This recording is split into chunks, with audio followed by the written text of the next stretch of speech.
Hello and welcome to Blythe Way Business News.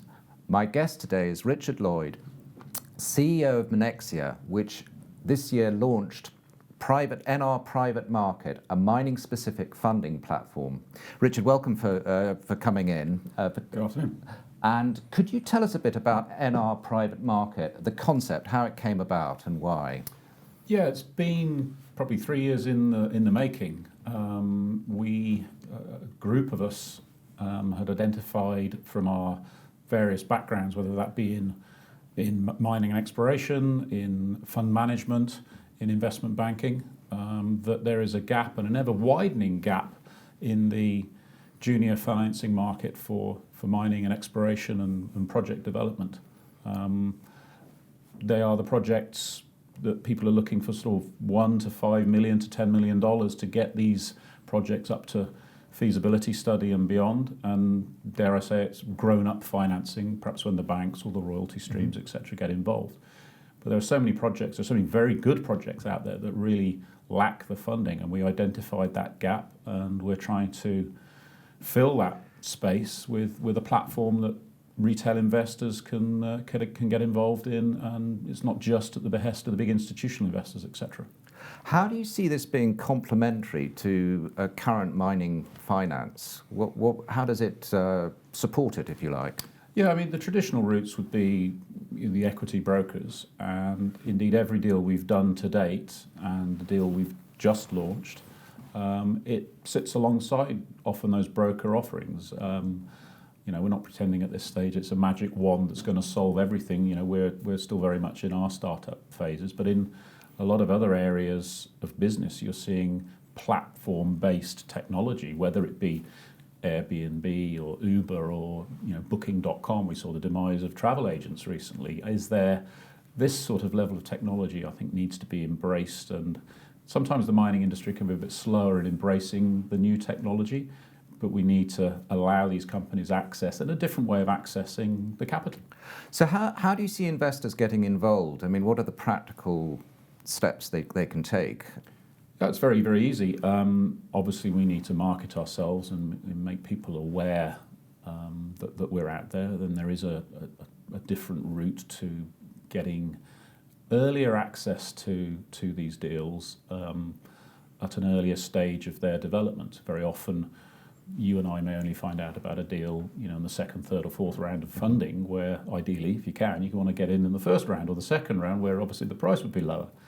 But signing up is very easy. An investor will log on to www.nrprivatemarket.com, express their interest, that they're interested in becoming an investor.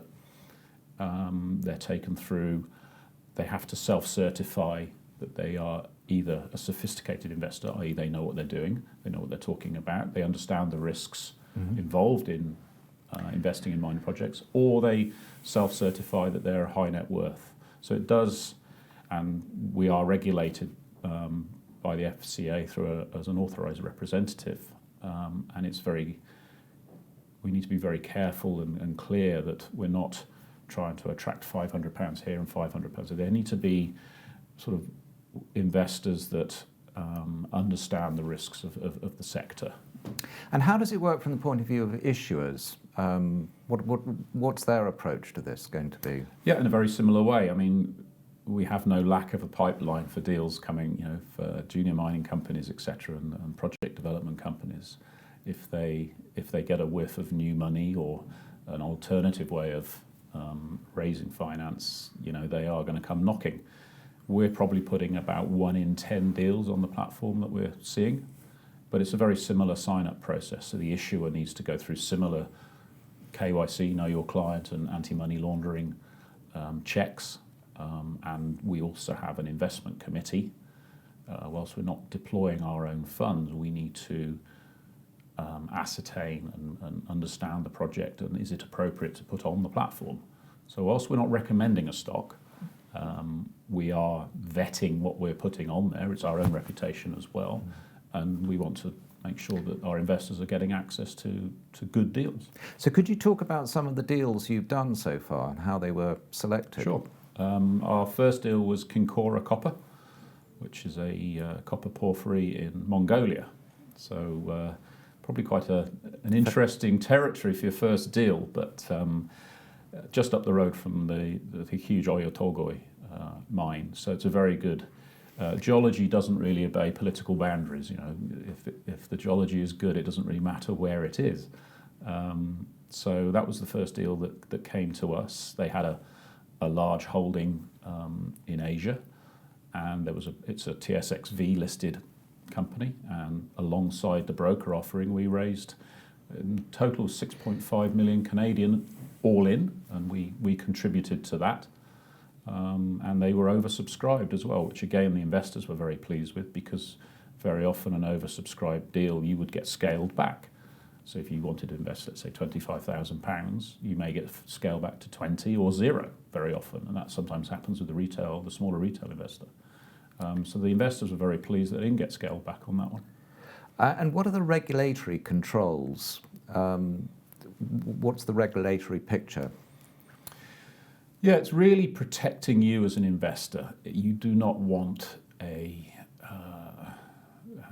sort of a rogue broker. I mean, this has been described as sophisticated crowdfunding. That is what the sort of platform basis of doing this is. And we just need to be very, very careful that all our investors are understanding the risks they're getting into, and that we are providing as much protection as we can to that investor base. And obviously, critically, any sort of platform like this will be susceptible to ill-gotten gains, and we need to be very, very careful that we are assessing the investors and the issuers coming onto the platform, so that we don't have that issue. And are there any current deals live or proposed coming up? Yes, we've just launched our 4th deal, so we've done 3 to date. We have just launched Cobra Resources, which is a London-listed entity with a South Australian gold project, and that's up and live now. And investors are signing up and having a look. And we put all the information there from the company. We work with the company in terms of corporate presentation and the CEO interviews, a bit like we're doing today, the technical studies, etc., and an overview of the deal and the structure and what's being offered. Again, that sits alongside a brokered offering as well. Richard, thank you very much. That's all we've got time for today, but I hope very much we'll see you again soon to hear more about NR Platform. Yes, thank you very much. Thank you for watching Blythe Way Business News.